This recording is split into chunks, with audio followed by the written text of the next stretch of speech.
احنا بنحب يا جماعة اللحمة في قلب الدمعة كده او الصلصة.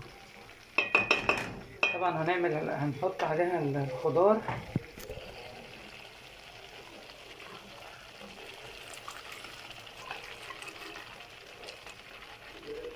تسبيكة متسبكة.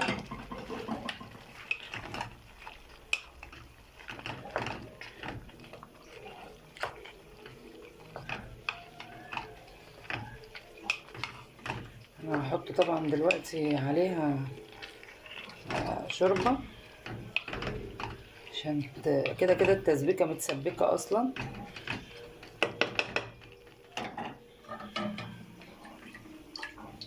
الشوربة يا جماعة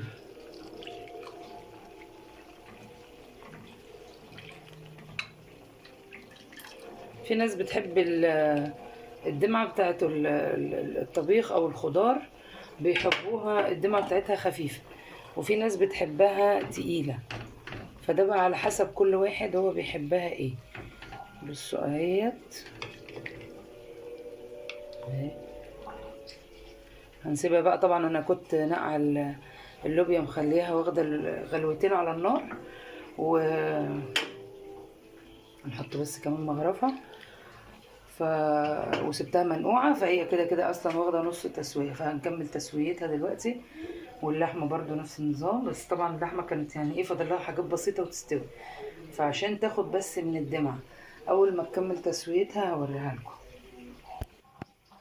نسيت معلش يا جماعه اوري لكم، انا حطيت ملح والفلفل وكمون عشان خاطر الشوربه عليها، بس برضو يعني لازم يتحط ايه على الطبيخ، لازم يتحط التوابل بتاعتنا برضو.